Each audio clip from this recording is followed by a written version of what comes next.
और तपस्या जब साथ मिलती है तब सृष्टि में रच जाती है नई कहानी। 14वें अध्याय में हम जानने वाले हैं कैसे ब्रह्मा जी के वंशजों ने न सिर्फ सृष्टि को आगे बढ़ाया बल्कि अपने कर्मों और संस्कारों से धर्म और अधर्म की रेखा भी खींची।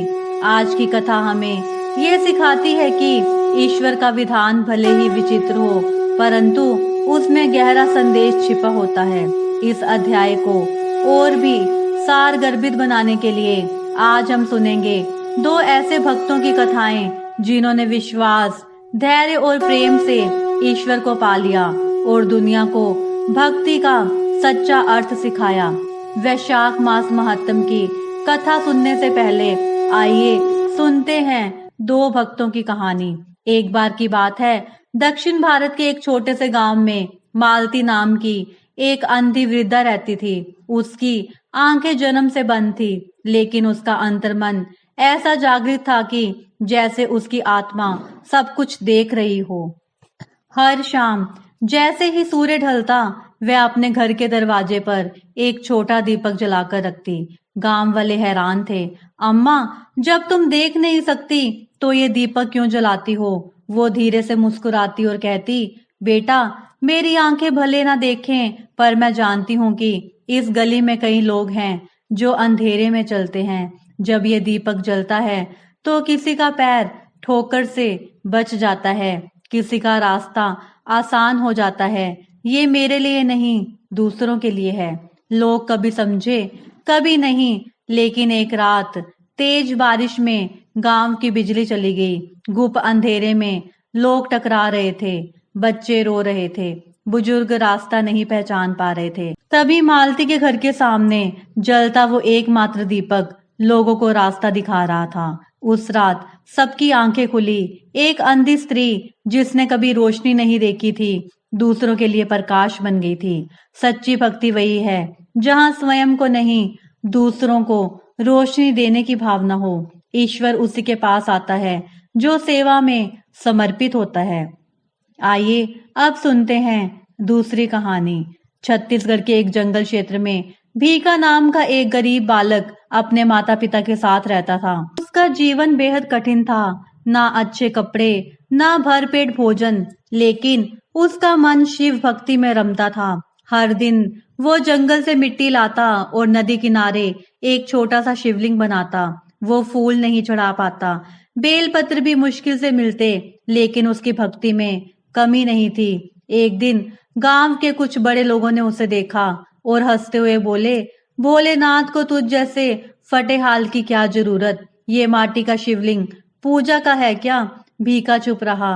अगली सुबह उसने पहले से बड़ा शिवलिंग बनाया और आंखें मूंद कर सिर्फ इतना कहा, भोलेनाथ, सब कुछ नहीं है मेरे पास, लेकिन ये हृदय पूर्ण तेरा है। यदि सच्चा हूं तो एक बार आ जाना।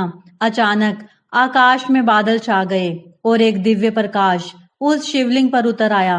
भोलेनाथ प्रकट हुए। भीका, तू मुझसे मूरत से नहीं, मूरत से भी आगे के भाव से जुड़ा है। तेरी भक्ति ने मुझे खींच लिया।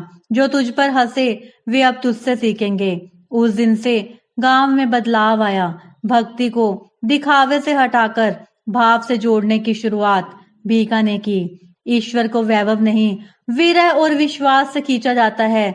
भक्ति कभी छोटी नहीं होती, बस भावना बड़ी होनी चाहिए। आज का ये अध्याय हमें एक गहरी सीख दे गया। भक्ति दिखावे में नहीं, भावना में होती है। एक अंधी स्त्री जब दीपक जलाकर दूसरों का मार्ग रोशन कर सकती है और एक निर्धन बालक अपनी मिट्टी की पूजा से भोलेनाथ को प्रकट कर सकता है, तो फिर हम क्या नहीं कर सकते। ईश्वर को पाने के लिए ना धन चाहिए, ना यश चाहिए, तो बस एक सच्चा हृदय और अटल श्रद्धा। आज आपने जाना कि जिसे दुनिया तुच्छ माने वही अक्सर भगवान का सबसे बड़ा भक्त होता है। और यही है वैशाख मास की विशेषता। ये मास हमें भीतर से उजाला करना सिखाता है। आइए अब सुनते हैं वैशाख मास महत्तम 14वां अध्याय।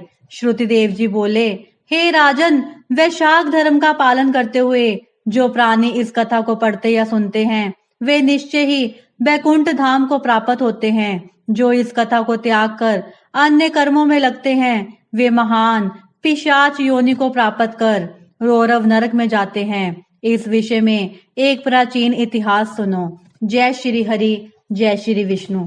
पूर्व समय में गोदावरी नदी के तट पर ब्रह्मेश्वर क्षेत्र में भगवान दुर्वासा के 2 ब्रह्मनिष्ठ शिष्य रहते थे।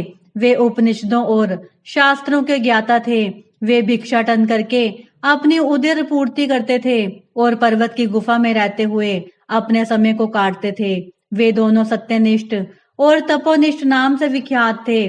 सत्यनिष्ठ सदैव भगवान की कथा सुनने और सुनाने में तत्पर रहता था। वह कथा के लिए सभी कर्मों का त्याग कर देता था। कथा श्रवण किए बिना वह अन्न ग्रहण नहीं करता था। जो लोग इस प्रकार का आचरण करते हैं वे ही धन्य हैं। उनको जन्म के बंधन नहीं व्यापते। भगवत चरणों में प्रीति होती है।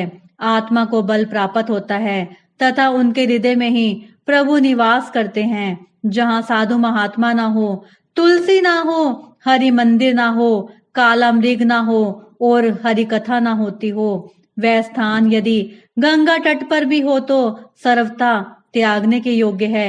उस स्थान पर देह त्यागने वाले प्राणी 100 जन्मों तक कुकर योनि पाता है तथा अंध तामिस्र नामक नरक में पड़ा रहता है। उपनिषदों के इस विचार को जानने वाला सत्यनिष्ठ सदैव भगवत कथा श्रवण करने में तत्पर बना रहता था।